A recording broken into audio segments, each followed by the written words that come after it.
Je luistert naar een nieuwe aflevering van Over Eten, de podcast voor nieuwsgierige eters en drinkers.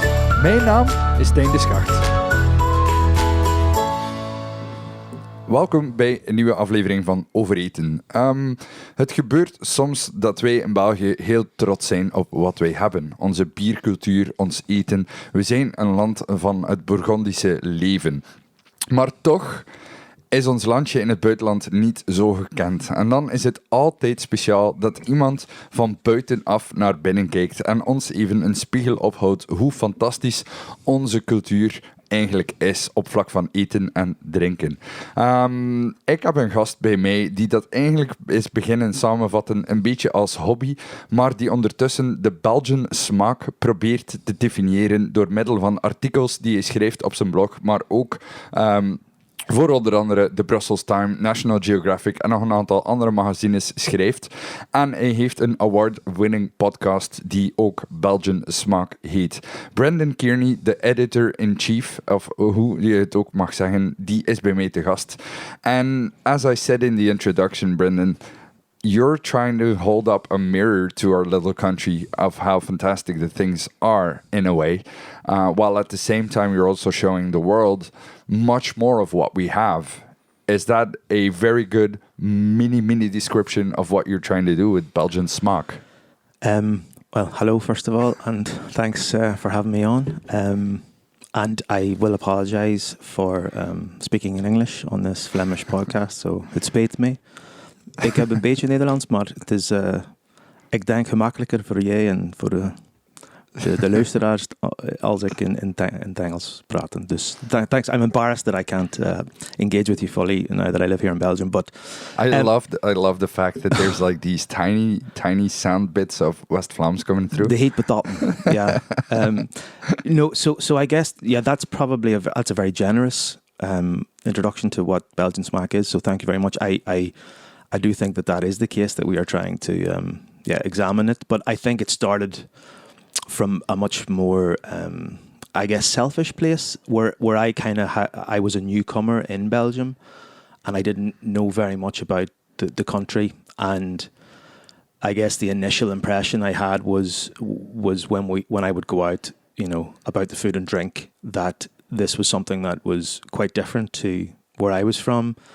And it also seemed to be like a really good way to try to understand Belgium, and particularly with beer, which is, you have such a diversity of indigenous flavors. It's got this cultural cachet that's very regionalized, and it's absolutely dripping in story, whether it relates to agriculture or religion or some sort of folklore of a place. And then, of course, you have the kind of science and engineering behind it, which is different in Belgium to other countries because of the way that it treats the four types of fermentation, sort of bottom fermentation, top fermentation, mixed and spontaneous. So sort of selfishly, it kind of began as my way to work out this kind of strange place that I was now living. And, since then I've kind of traveled all around the country and spoken to a lot of different people in different languages, and tried to kind of work it out. And the people that have come on board to help me, the other writers, people in audio, the photographers, illustrators, are also people that are, I guess, on a similar journey of trying to figure out Belgium through particularly its beer culture. So yes, we have a lot of Belgian listeners, which is great for an English language podcast and website. But we do have a big international listenership, particularly the States and the UK. Let's rewind a little bit and see where you come from, because before you ended up here in Belgium, you traveled all the way to the other side of the world to meet your future wife, right? So you were at home, you were like, fuck off, I'm going to the other side of the world, I'm done with this, I got to discover what else is out there, like a lot of young people do. And then somehow you made a connection that led you here. When you left home, how much did you know about the world out there? I had traveled a bit when I was younger. I went sort of to Southeast Asia, Australia. I mean, America, the places that young Irish people go. I spent a lot of summers as a child driving from Ireland to France with my parents. We would camp, and every year as we got older, we would drive a little bit further. So drive through England, get the boat to Brittany, stay there for a couple of weeks. Then it became, down to the Dordogne. Then it became down. Then we ended up actually holidaying in Italy when we were teenagers. But the kind of I guess the bigger change, travel, if you want to call it that, I was working as a lawyer. So I was in my late 20s. I had qualified in the Law Society in Dublin, Blackhall Place, and I was practicing with a large investment firm. And then I moved to Belfast to work with another commercial law firm.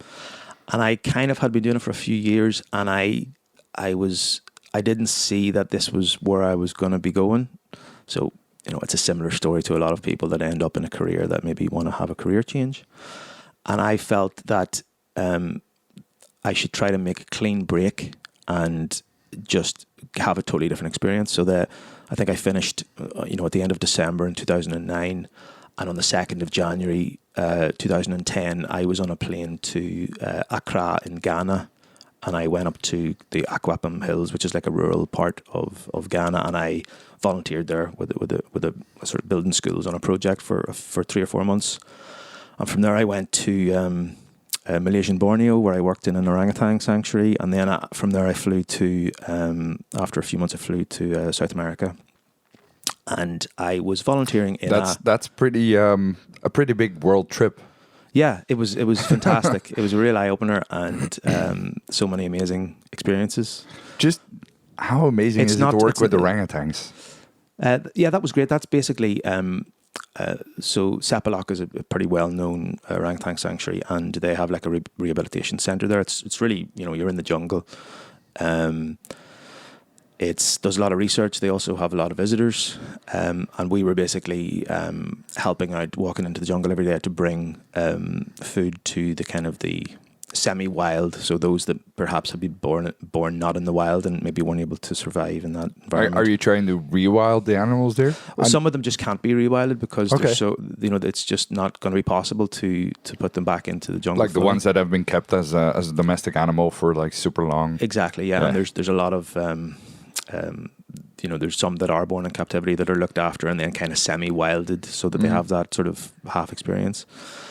Obviously, the crisis relating to orangutans is related to the palm oil industry in Malaysian Borneo, and while that's something that we all have responsibility for in terms of what we buy, there's always a lot of criticism of the farmers there. But actually, what you discover when you go over there is that these people are just trying to feed their families, and if you can plant palm oil trees, then that's going to make sure that you can get more income to basically live in a place which, has some poverty. So you have to kind of be reserved in your judgment and try to look at the problem more globally. But as a consequence, the orangutans have no habitat eventually to live, and this is kind of the reason for this. But so that was a great experience, a lot of learning. You kind of try to embed yourself as much as you can in Malaysian culture and stuff. What always scares me a little bit is you've heard these stories about chimps that can switch, so to speak, and have an immense amount of power.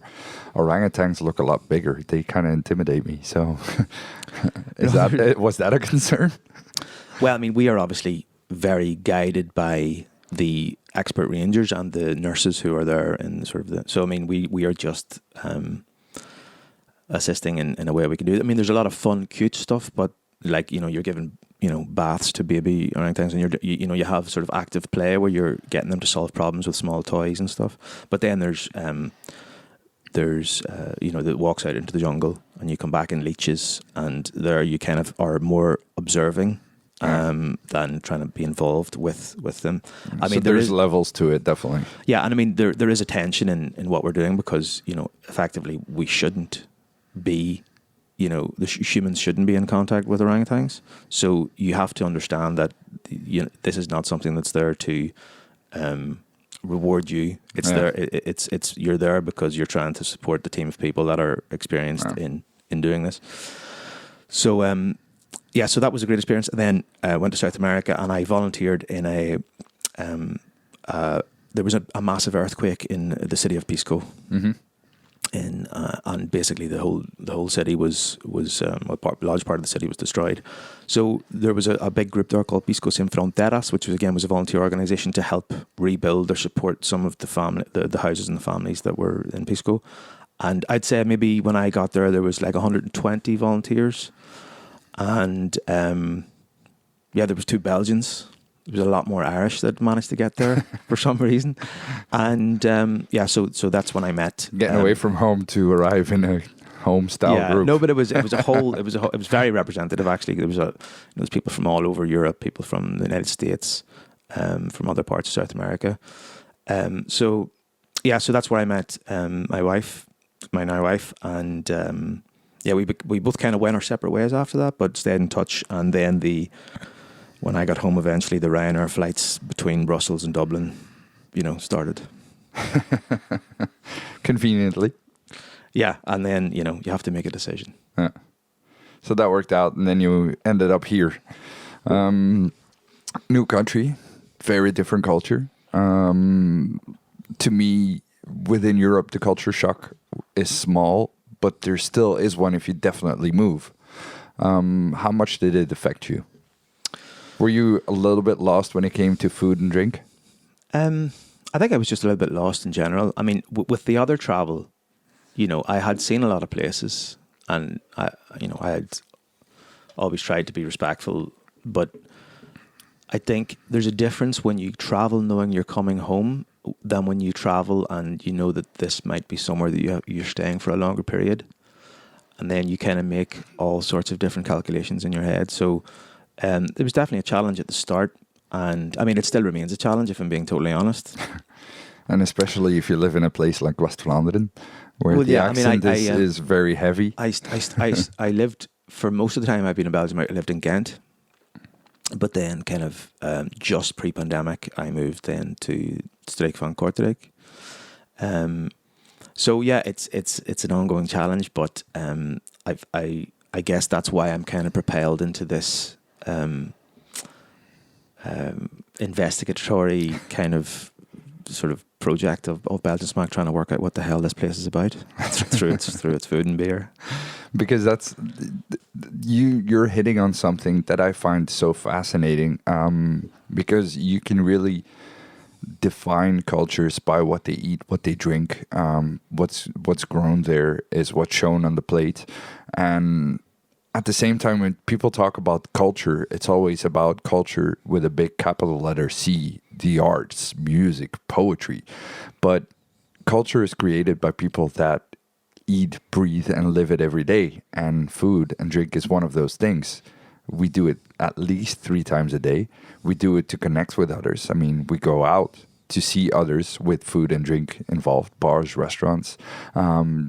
Even without words, without knowing somebody else's language, you can bite into something at a street food stall or whatever and just understand that what you're having is very good and that connects to our basic level of humanity. But also at the same time, when you're in a place that's so far away from what you're used to, it can be daunting. So that's when you decided that you were going to start writing a little blog about it rather than just a notebook. It's just to you see a whole puzzle in front of you and you're trying to make sense of it. Is that kind of what it felt like? Yeah, I was kind of like, you go into a bar here and, at home you go to the bar and you ask for what you want, but here you have to sit down and somebody comes and asks a lot of the time. And then, you get a menu, whereas at home, there's no menus. You just get whatever they have, you ask for whatever they have. And then, you would be brought something in a bespoke glass that's specific to that brand, and generally it would have been higher in alcohol if it was like a specialty ale, and even the kind of the ribbed pinches glasses for whatever family brewer owns that particular property, and in terms of like the volume drinking is different in terms of how people drink in Belgium. and then just the flavor profile was completely different because if I think one of the first times I was in like a kind of a railway station cafe in Kortrijk, and I ordered a Westmalle triple, which is to me was like, what the hell is an abbey or a trappist and that's kind of all bananas, and there's a little bit of black pepper in the back, and it's there's a lot of ester, some apricot, maybe some bubble gum, and it's got this rich creamy mouthfeel, and you're like, what is this? So then you just ordered back then, like, yeah, sure, I'll have this, I'll try this. Yeah, it's just literally you run your finger down the menu, and you're like, what is this? And then you kind of log that little note in your head, and you're like, well, I got to find out more about that. And now, of course, like I've been to so many breweries in Belgium, and this is kind of what I do, so nothing is like a surprise to me. But back then, it was like, yeah, do other people know about this? It's like, and then you go down the kind of rabbit hole of beer media and beer books, and I did a lot of qualifications with BJCP, beer judging, Cicerone in America, the Institute of Brewing and Distilling in the UK, a beer sommelier course, and I did the Algemene Bierkenner courses here in Belgium. And that's also where you meet a lot of people and you can ask a lot of questions. So actually that's great background to have, but the real learning happens when you walk into people's breweries and you try to have a conversation with them, which is in depth and honest, as much as they'll allow that. And then you can... What do you mean, as much as they'll allow that? In terms of some are guarded because of their family secrets or business secrets? Or yeah, Belgians are, not to make, sweeping generalizations, but a lot of people in the Belgian brewing industry, particularly those in more traditional breweries, are they're not so open. And they can be conservative, and I don't mean that politically, I mean conservative in terms of like how they're willing to make changes to their product or to the way that the product is being marketed in the current market. And that's not me judging that as a negative. I mean, part of Belgium's Belgian beer industry's sort of unique offering is that it is slow moving, and while that's frustrating to a degree to a particular group of beer enthusiasts, it also protects it from jumping into trends which are more meaningless and perhaps will not add value to the whole scene. But I think the great thing that Belgium has that other countries don't is it's got all these different swathes or different groups, which together make the whole scene very rich. So, you have this group of 20 or 21 Belgian family breweries who are 4 or 5 generations deep, at least some of which are 9 or 10 generations deep. And, they are large breweries which dominate the kind of their regions. So you have some big Walloon family brewers. You have like in West Flanders, you have like Omer down in Southwest Flanders. And then you have, and then they own the properties. And then on top of that, you have this layer of kind of spontaneous fermentation. So you have like the Horal group and lambic producers, mostly around the Pajottenland, Zena Valley. And, that's kind of a completely different world that they exist in terms of the beer they're producing and the market that they exist in. And then, of course, you have another layer of smaller independent breweries who are much more influenced by what's happening in other countries, whether that's in sort of the United States, the UK, Northern Europe, and are much more open to discussing the process and ingredients used in their beer, who are more open to using sort of the seductive aromatic hops from the New World, who are definitely, in some cases, rebelling against the classic styles of Belgium to try to either create something from somewhere else or to meld a classic style with something else. And then you have, a group of producers whose whole game is like saison. You have the kind of the larger producers at the top who are, the kind of the global conglomerates like InBev, Heineken, Alken Maas. So like you have there's all these different groups. Then you have like the old brown producers in Southwest Flanders, the 4 or 5 bigger producers who are also part of the family brewers. You have the Belgian Brewers Federation, which is kind of this sort of real diverse mix of different types of breweries. but that all kind of call their home the brewer's house in the Grand Place. So you have the kind of the politics of Belgian beer, which is really interesting, and just with all those different styles from wit beer to lambic to saison to Au Brun to Abbey style beers, plus the international styles. I don't know if that's a sort of a landscape that exists in any other country. It's really interesting that you know all this by now. And that all started when you were sitting down having a beer and going like, do other people know about this? It's funny how this evolves, isn't it? I mean, those are just the basics. I mean, you could talk for, if you look at Horal, for example, like the tensions, within that group, the personalities, sort of, and in a way to make lambic, which is a spontaneously fermented wheat beer, which is, aged in wood and blended back. To do that, you kind of have to be pretty hard-nosed, and you have to be a particular type of person to do that. So, you have all these guys that are very strong personalities. So in a small sort of I'm geographical wondering, space. like you're sitting there in a cafe somewhere having a new discovery and then another new discovery. You're thinking, this stuff is amazing. This is really interesting. What the hell is going on my palate? And then you try to figure out a little bit here and there. You start reading, you start Googling. I'm assuming that's how it goes. You maybe hit up a library, find a book about Belgian beer and start reading. When do you decide that you're going to write about this, find other people that connect with it, and join you on your journey of discovery? Because in a way, that's what Belgian Smaak has been. I think before the books and everything, it was the books definitely, but it was like getting in the car, and going to places. So like we went to like dragging my now wife Elisa to small, like we went to small balloon festivals that nobody knows about, like Sohia weekend, the Bier Special. It's like, and you go there and it's like a tent in the middle of the village, and they have like a kind of a local rock band, and then there's a guy there selling like 1,000 different pieces of glassware from the 1950s, and then there's like a whole cafe full of people drinking, and then there's like, why are there people here from the Netherlands and America and the UK and in this tiny village? And then you have so you basically get in the car and through driving to these places and staying there, you get to soak it all up a little bit more, and then you kind of get to ask more questions. And then, of course, you dive into more of the academia or more of the kind of the information that's out there. And these days, pretty much every city has a beer festival. Every self-respecting city and village and whatever has a beer festival or something where they sell specialty beer. So it's pretty easy. But to me, it feels like a while ago, it wasn't as big as it is now. Yeah, I think we've kind of come through. Yeah, I mean, I think every weekend in Belgium you could go to a different beer festival.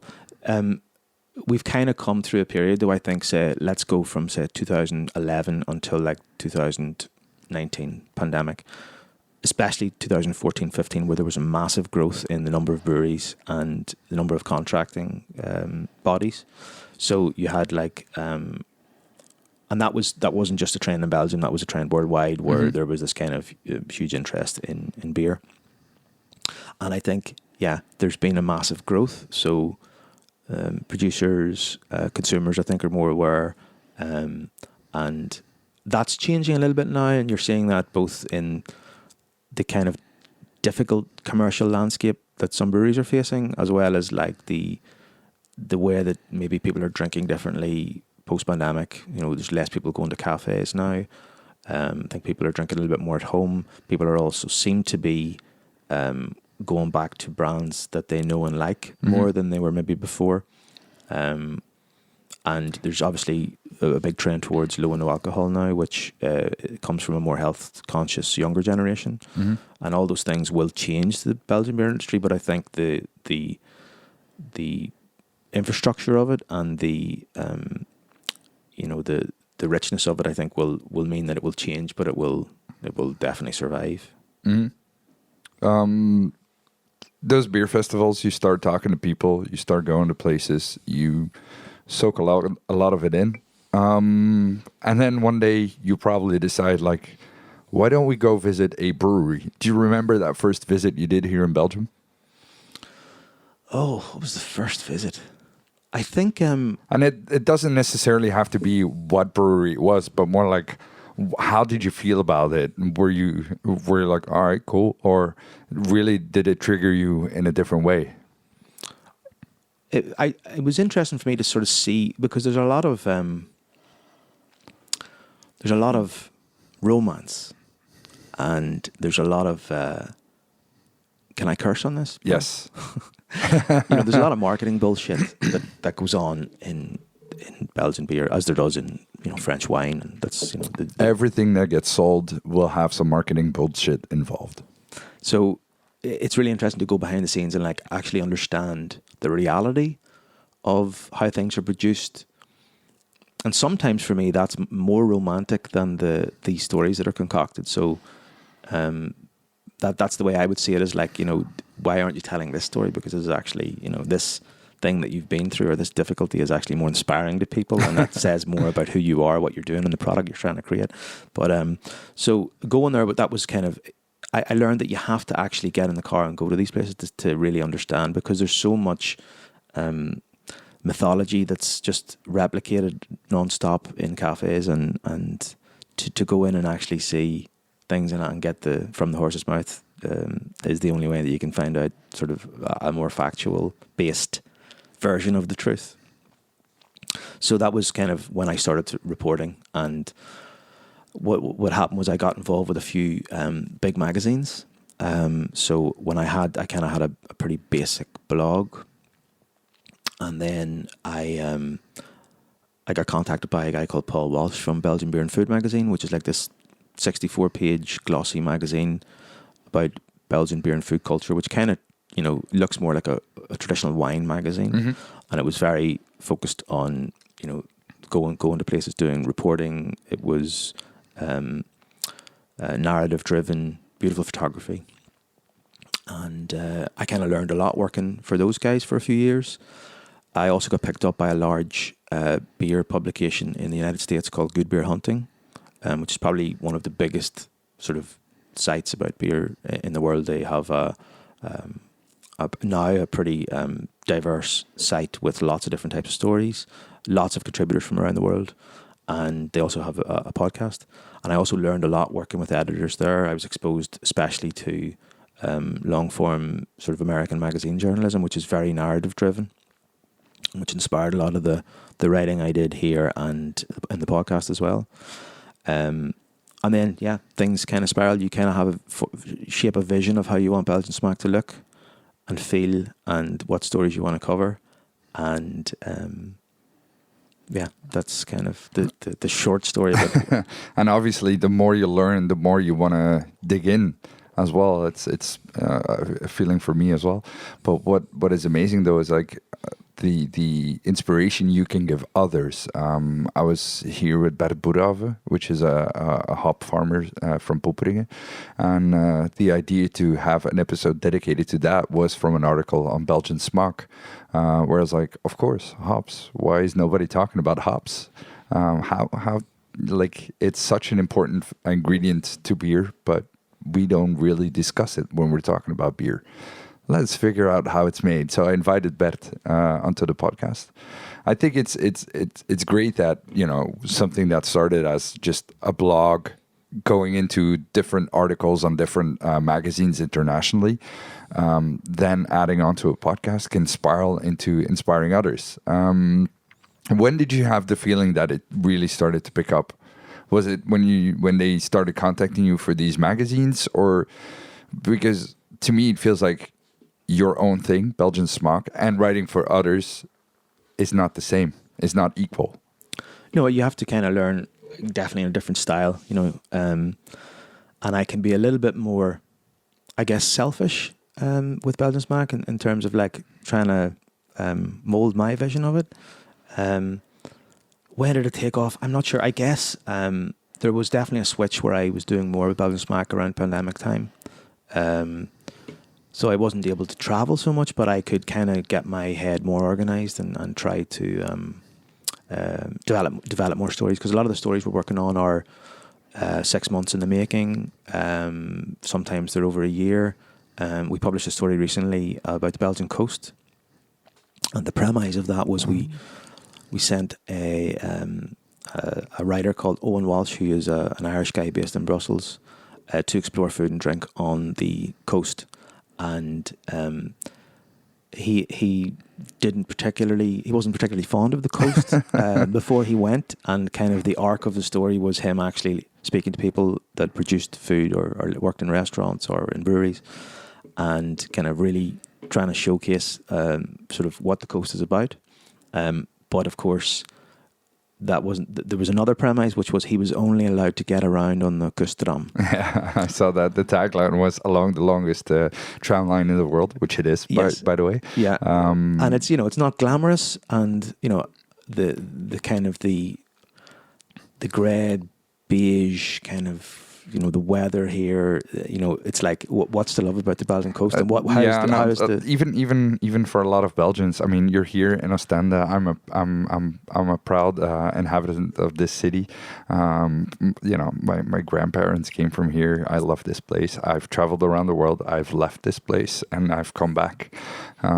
So for me, it's always like, yeah, but you guys are seeing it wrong whenever somebody's criticizing the Belgian coast, because we do have these high rises that are all capped off at the same level, and it becomes a beige mass of concrete on one end with, the sand and the sea on the other. And it's not as exciting as some wild nature beaches on other parts of the world. Yes, that's true, but there's so much more to this. So this was the premise, and then of course over the course of 6,000 words and 100 photographs, we actually show, when you go past that layer, that there's so much to love. And Owen, he's a brilliant writer. He is a brilliant conversationalist. He structured that in a way where he used himself as a narrative tool, not to write in the first person, kind of as a memoir based on his own experiences, although we had to establish at the start his experience of the coast in Ireland to sort of bring us into what his expectations. But he basically uses himself as a tool to bring us along the coast and show us and it wasn't just about the food, because we obviously went to all the major food highlights in terms of the Père de Visses and we went to Michelin starred restaurants like Mon Dieu, and we went to cafes and breweries. But we also, I think at Mon Dieu they also have a brewery next door, don't they? It's with a collaboration with Brewery Houge and Mella. Yeah, and so. But what we also wanted to do was we wanted to tell the story of the coast. So, we talked about the Islam Vart and about the kind of in a way the hangover that still exists from the time when people went, and the tragic loss of life, basically in order to survive economically. We talked about the impact of the World War on the coast and the kind of the visual cues of what happened here that are still around. Very present. Yeah, and we talked about how actually the food culture of the coast is not just about the Haranalan and the fish culture. It's actually also about the polders and the buttermilk and the potatoes, and this is actually coming back from the urban track.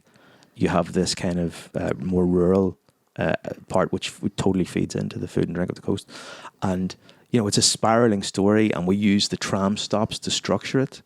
But we worked on that story, and we sent a photographer up to shoot the story, Cliff Lucas, and it came out really great. So the point being that, yeah, it's about beer and food, but it's also about Belgium, and it's also about shared human challenges and that type of thing. And we don't just crack out 800 words for the sake of ranking for SEO or whip something into ChatGPT. We're trying to write compelling narrative, which teaches us something, but also strikes an emotional chord. And Owen did an absolutely brilliant job on the coast story. Yeah, well, not just the ghost story. That's what draws me to Belgian Smaak all the time, because as I said in the intro, you have the outsider looking in, but it's also showing us things that we're sometimes unaware of, what magic we have in our little country. Because I think Toerisme Vlaanderen is trying to really put out Belgian gastronomy to the world, because when I'm in Mexico, when I'm in the States, when I'm in Germany, people go like, yeah, Belgium, great, heard of it. Beer, good, heard of it. But what is Belgian cuisine? What is our thing here? And it's not the same as French cuisine. It's not the same as the countries next to us. There's differences, and even locally within Belgium, there's a lot of differences.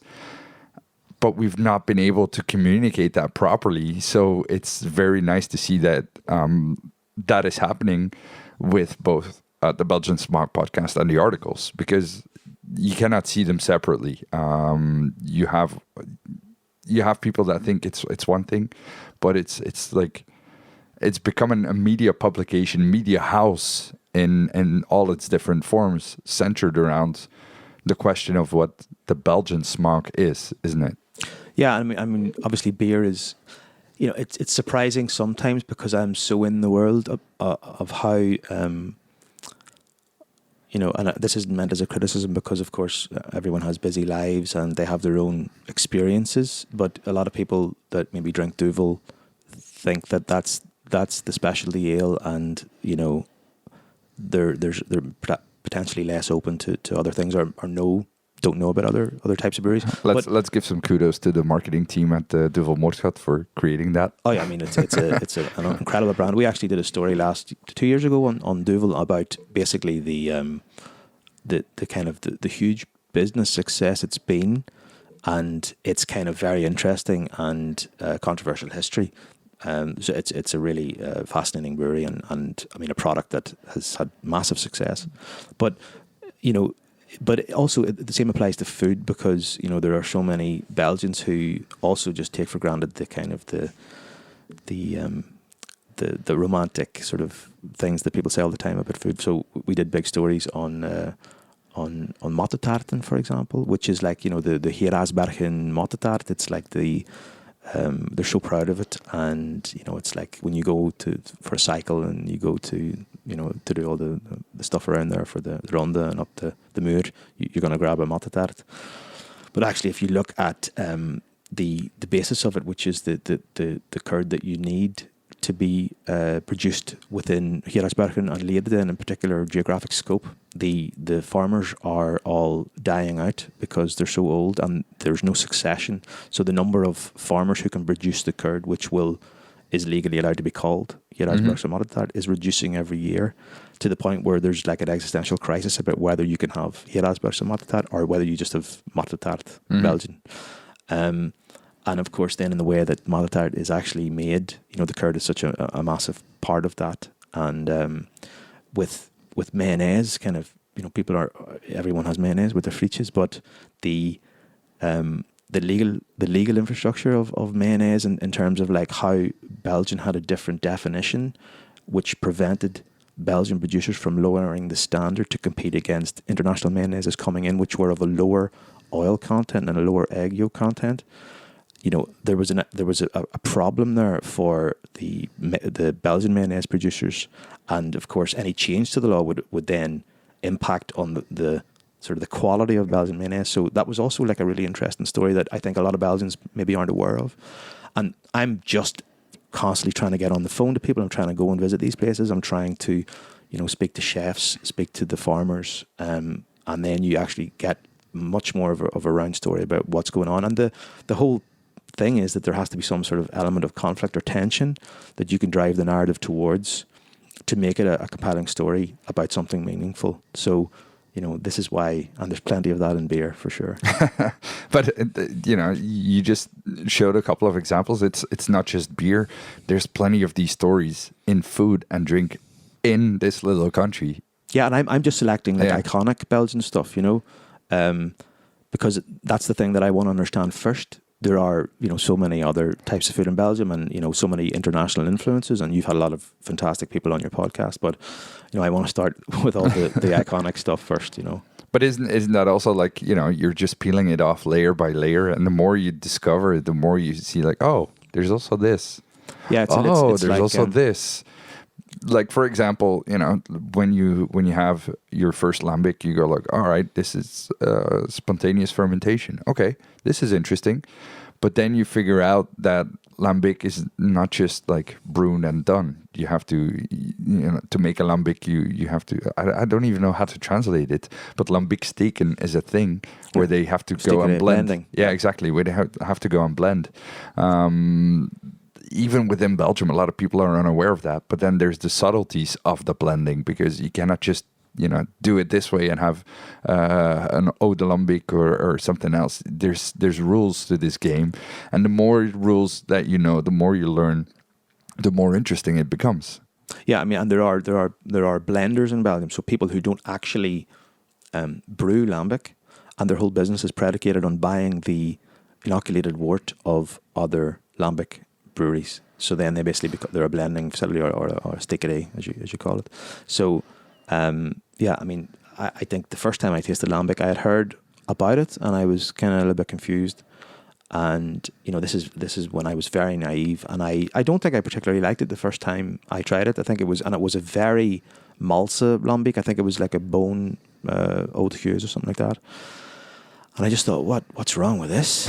And I mean, now I think it's my favorite. I absolutely love Gueuze. I love like the citrus lactobacillus. I love the complexity of a longer aging. I love the dryness of it. And I don't say that for hype or anything. I don't really care, but I just think it's one of the most enjoyable beers to really savor. The high carbonation, the kind of the way that there's so much time has gone into the beer. But I definitely wasn't there. I wasn't mature enough, I think, when I first came to get that and to enjoy it as much as I do now.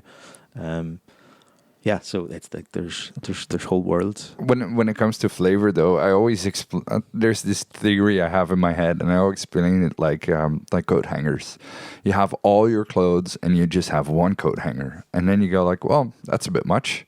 This is not very organized, even though it's no longer on the floor. It's already up on the wall, but you're like, maybe I need to separate colors. So you go like with the basic colors, 3 colors, and then maybe black. So you have 4 coat hangers. And then you go like, well, there's still something different about this yellow and that yellow. So maybe that's more red and that's more yellow, and there's something in the middle there. So you add an orange one, and then you start to add more colors. And that's how you develop flavors and flavor profiles in your head as well, and kind of get to separate them. Because I do remember when I was a youngster and I had my first beer, I was like, oh, I don't like this. And I didn't drink beer for a long time.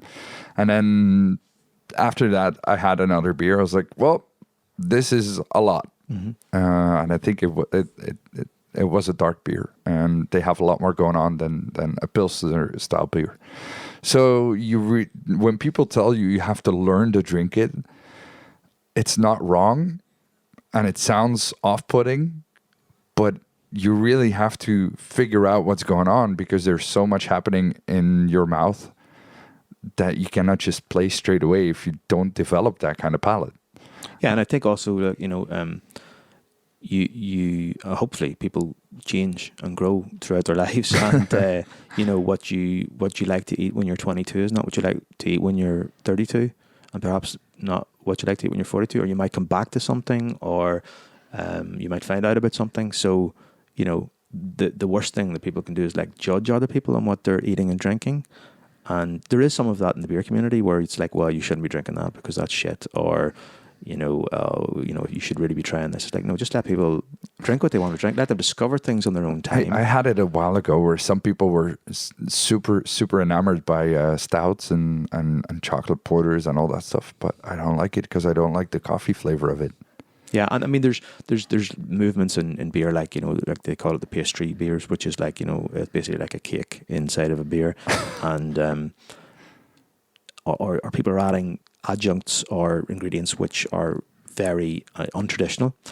My thing of that's I think I have a great example of that right here. Give me a second.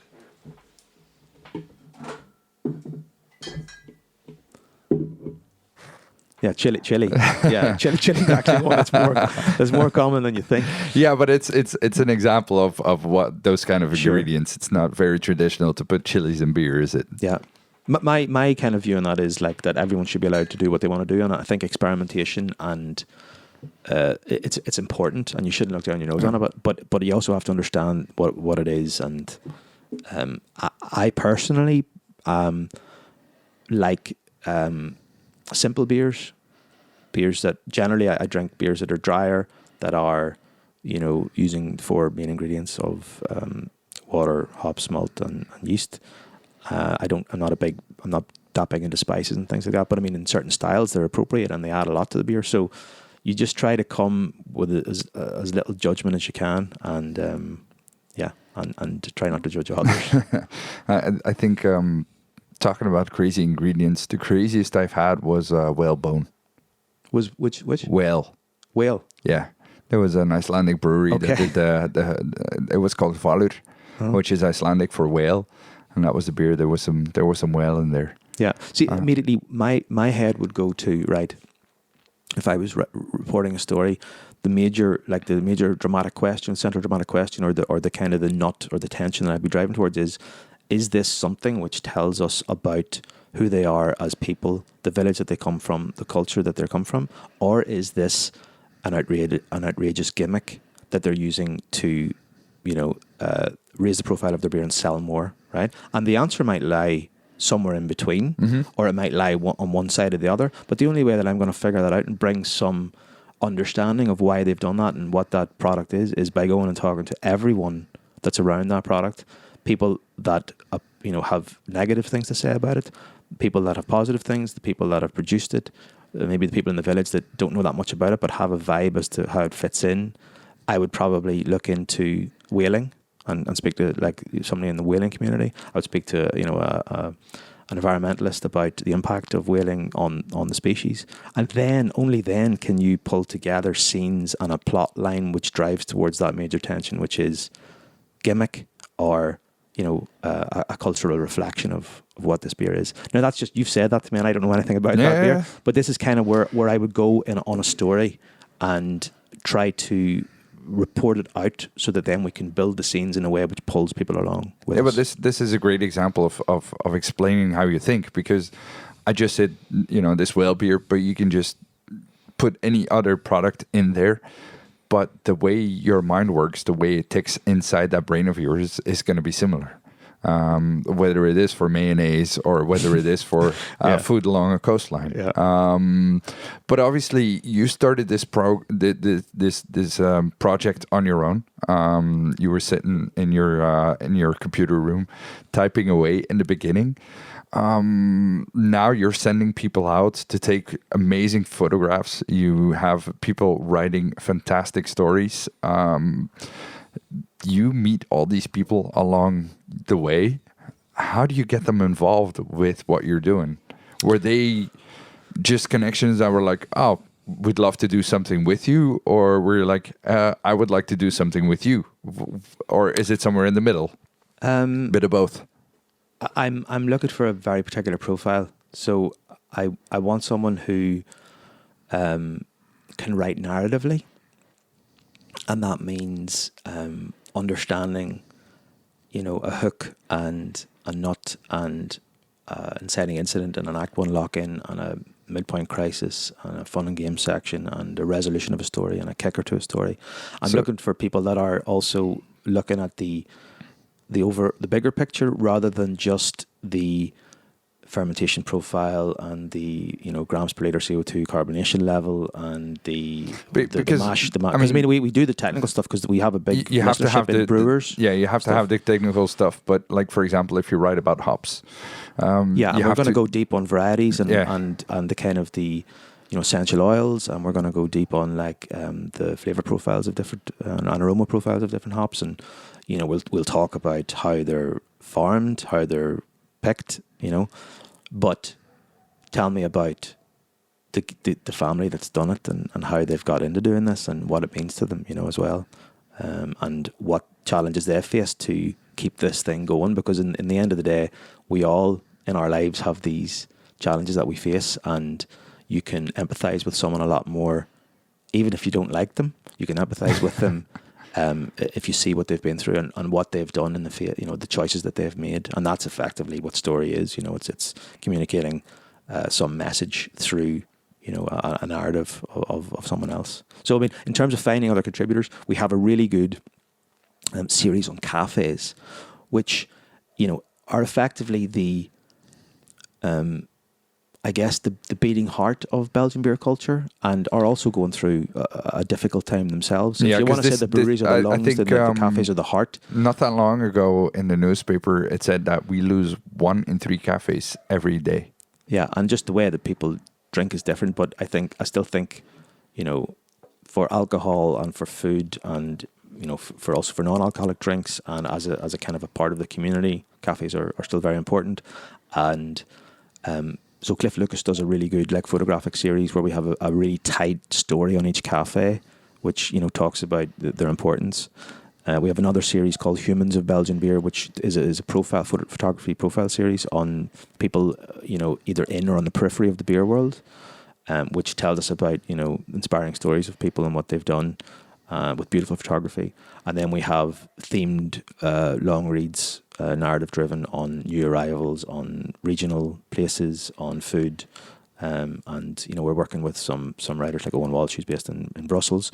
We have some English language writers based in the UK who come over and do stories, Johnny Garrett, Claire Bullen, and once in a while we'll have someone else come in for editorial support. I have some people that help me with audio for recording podcasts with groups where we're doing a round table. So it's a small team, but it's really fantastic to work with them. They're all super talented, and they all just want to make things as high a quality as possible. And everyone, I think, is in the same, shares the same vision. Isn't it easier to do that with your own project than it is with conventional media? It feels to me like these days, at least, media is threatened by so many things. The attention span is divided over so much more than it used to be. Every city used to have its own newspaper, and every industry had its own newspaper / information magazine. But now there's so much out there. There is YouTube, there is TikTok, there is Instagram, there is there's 20 TV channels. There's that report on this small niche, so to speak. There's so many more magazines, and then to stay afloat, there's much more advertising that needs to be done and is involved and all that. So sometimes the choices made there are very different editorially than what you can do on your own platform. So does it feel like you have much more liberty to go into all these things? Oh yeah, for sure. I mean, I work, for example, for the Brussels Times magazine, which is a very high quality magazine. There's some amazing stories there on architecture, politics, news, and yeah, I mean, it's a little bit more mainstream, but it's also like a magazine, so it's not like mainstream news where you have sort of more sound bites and shorter. But I mean, the kind of I guess the thing that having your own platform allows you to do is to go a little bit deeper. I mean, who would let us have sort of deep cinematic intense scenes about mayonnaise? Like, no one's going to let you do that. So, or to talk to hop farmers, or to go into the history of a particular beer that's an iconic beer. People aren't going to let you do that. So you just got to get your own platform to do that. And then, when I listen to your podcast, what always strikes me is how beautifully it's produced. The music that is written specifically for it, I believe, is always spot on to create that kind of atmosphere. You really take those stories that, you could have written, but then turn it into something phenomenally in an audio version. I think that's amazing. It's not just the storytelling that makes it great. It's everything around it as well, because, music drives so much emotion into the story. Yeah. Yeah, there's a big difference between, because it could be essentially the same story that you've reported, but there's a big difference in how you write it for audio. So, for example, there are certain quotes that I would use in a written story, which delivered at the end of a scene offer great impact because of the sentiment of that sentence, or the sentiment of those words in terms of that person's story or in terms of their thoughts about a particular beer style or ingredient. But then the audio for that doesn't sort of hold the same emotional charge. But there might be some other bit which is potentially less significant in terms of what they say, but you can actually hear something in their voice. And then what I do is I load that up and I can bring the context of the other stuff to the audio through narration. I try to have people in people's voices most of the time. But then, you know, if you have that sort of something in their voice, whether it's sort of a quip or sort of you can almost hear a quivering lip, or you hear someone really trying to convey something important in their life, then you can follow that up with some emotive music. And I like to have people sit with something so that there's a reflection on what they've just heard rather than us, you know, barreling forward into the next. And that, I mean, that's obviously the benefit of a podcast format, is you can also, people are with you. It's an intimate thing. It's their headphones or their earphones are in, and they're with you for a time. Yeah. So you can sit on things and that makes what to come richer, and then you obviously have to hook them into the next section and everything. And it's very much, like, it's also driven by narrative, you know. It's like, how do I hook someone? How do I bring someone to the next thing? How do I use curiosity? How do I use a moving plot to bring people through? Otherwise, it's just a boring Irish guy talking to a microphone, you know. I wouldn't exactly say you're a boring Irish guy. Just I find it very interesting what you're saying, how you're approaching things. So that's why I invited you here. An average boring Joe wouldn't make it, unfortunately, for boring Joe. But no, it always strikes me. And then I believe you already had won some awards for the writing that you did on Belgian Smaak. Then you started up with that podcast, and that also got rewarded. And I think it's even very unique that a English spoken podcast was rewarded with a Belgian Podcast Award. How did that make you feel to be, first of all, on that short list? Because there were a bunch of amazing podcasts on there, and then you're like, well, we just take this prize home. It was incredible. You know, it's like, it's obviously great to be shortlisted and, you know, to get these awards. Like, I had some awards in the beer industry, which is great because it's among your peers and everything. The Belgian Podcast Awards was really, you know, like you said, the only English speaking podcast, and we won the culture podcast 2 years ago, which is like, you know, all of culture. So it's like, yeah, food and drink, but also music, gaming. There was like 5 or 6 music podcasts, and it was like, you know, Radio 1, all these like Belgian like production companies, and you're basically up against people who have like teams to script, record audio, mix, you know, add music. So when you do that kind of mostly yourself as a smaller independent podcast, it's like, wow, this is really fantastic. So it's a really fantastic competition. And, you know, we went to the award show, and it was Xavier Taverne, who's like, you know, the radio and TV presenter who was doing the show, and you get to kind of meet him. And I kind of have to sort of sheepishly ask if they could maybe do a little bit in English for me so I understand what they're asking me. But that's just an amazing sort of validation of the project, because we obviously have Belgian listeners and international listeners, but when you see that you're doing okay against these very high quality podcasts with very large listenerships, for something which is also very niche, you know. Yeah, what always surprises me about this is sometimes this feels very lonely, in the sense that we're having this conversation and you'll leave and I'll have to edit this and put it online, and this is done in advance. So when this comes out, people start listening, but you don't see those people. When a musician is done with a song on stage, he gets applauded. When you're at a beer festival and you talk to, you know, you finish your drink, you can talk to the guy serving the beer and go like, wow, this was great, this was not. So there's more like an immediate reaction. With podcasts, it's always delayed, and there's no idea what anyone else is doing or how they're coping or whatever. So it's a bit of a weird thing where you don't really know what is going on or how you're doing. No, for sure. But the way I look at that is, in a way, I don't want to be guided by what I should or shouldn't be doing, or I want to do what comes from inside me. And I think the detachment of the podcast is like, this is what I believe to be a good story. If I dilute things too much to what I think people want to hear, or to match some trend, or to have guests that I don't particularly think would be a good guest to have on, then that's not going to be something I'm proud of. So the detachment is actually something I see. I'm just going to, I really believe in this. I'm going to make this as high quality as I can. And I think it would be valuable for me, and I hope that others find it valuable. And then it just becomes a little bit more authentic. Obviously, I'm learning, I'm tweaking. You're in a constant phase of learning. And I mean, there's probably some very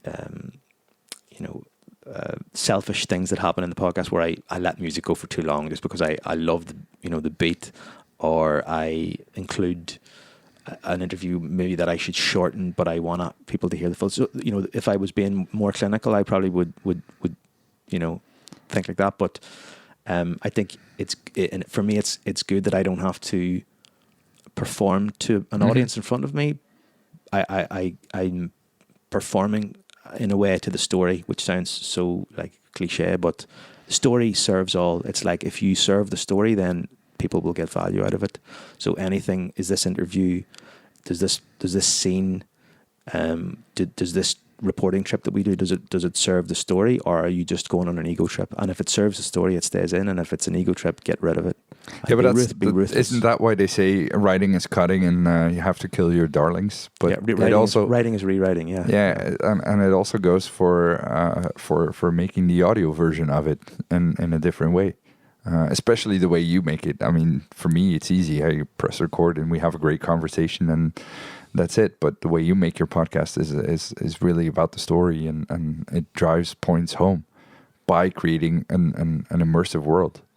Yeah, the soundscape is very important. We also have like interviews, so those are slightly different. But with those, I also recently tried to have some sort of an arc. So we're talking about the thing that the person's come to talk about, but we're actually trying to figure out why they do what they do, and what's the thing that drives them. And sometimes the interviews can be intimate enough that it's quite it's almost like a therapy session, because they're like they're saying things that if they feel comfortable with me, they're saying things that maybe they haven't even admitted to themselves, and those are the best, because that's when you have people being honest and vulnerable, and those are the most valuable interviews. Now, I don't always get there, particularly with Belgian brewers who are used to like soundbite marketing, and they just come and tell you the story that they've told everybody else. But if you can break through, that's the job, is to break through there. That's one thing, but I think in your case, there's sometimes still a little bit of a language barrier. Some of the brewers that you have on aren't as skilled in the English language as you are. And that there's some but that's difficulties to overcome. Job to make them feel comfortable enough, and that's also what sets the podcast apart. Is like I have to be mindful that we are dealing with people who are talking to me in their second or third language, and when we go to Wallonia, it's even more challenging because the level of English there is less. But you know what?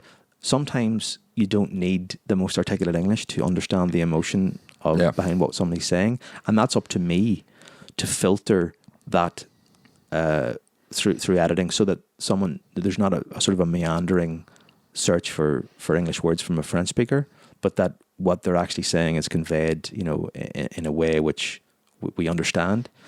So that's the job, and I am always so impressed by how people can do it. Als ik moet in het Nederlands spreken voor een paar minuutjes om iets te uitleggen, dan moet ik dat doen. Maar so I can always, like, if they see that they're making an effort, then they usually reciprocate. And in French, of course, it's like, met haar op. So I try my best, but again, for me, the way I see that is there's no one else fighting to do this. So I can set myself apart by being the person who goes and speak, from the horse's mouth. There's no one else speaking to you, because it's hard to get here. It's hard to set this up. You're not doing a lot of media. So now that you're here to talk, let's talk. Yeah.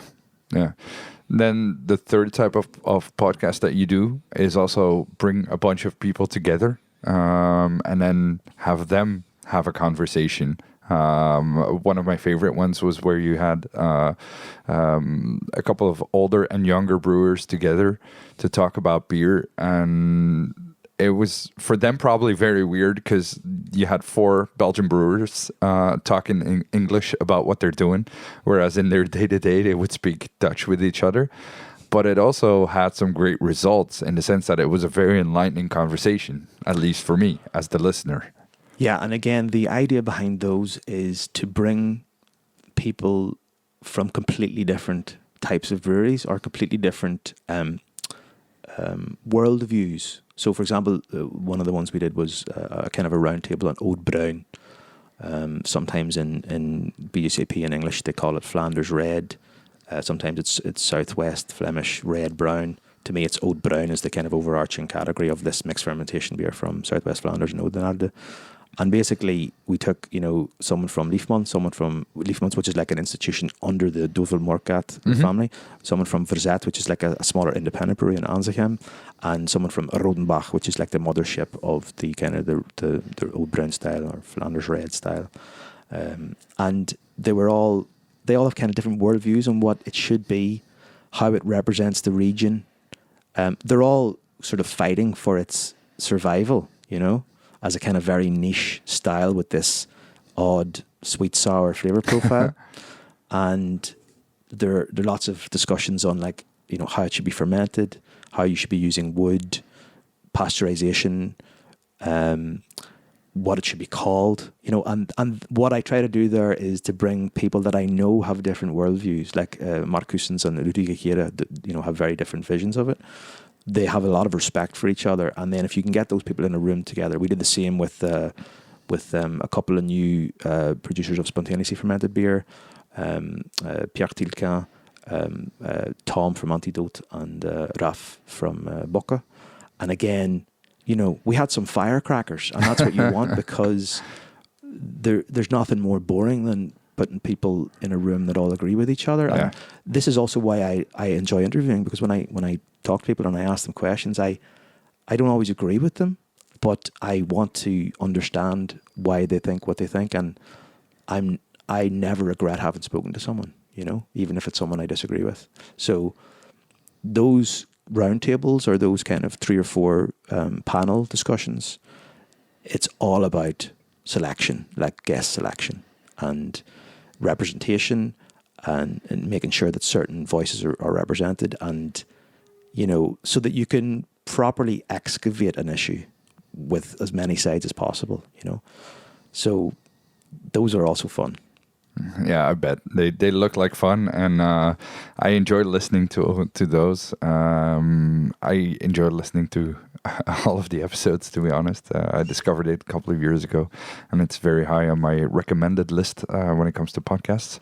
And I think this is a very good way to slowly wrap it up, and maybe we should look into having a beer later on.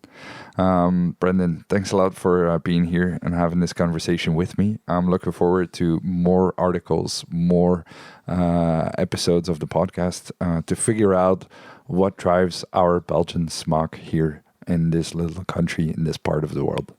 Thanks so much for having me, Steen, and best of luck with everything with over Eten, and success. Thanks very much.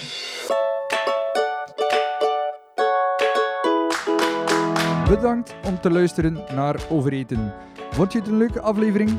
Deel deze podcast dan zeker met andere foodies. Tag me gerust op Facebook of Instagram via @overetenpodcast. Honger naar meer? Dat is mijn maandelijkse nieuwsbrief vol eet, drink en luisterplezier. Schrijf je in via de website, dat is www.overetenpodcast.be. Bedankt en hopelijk tot binnenkort.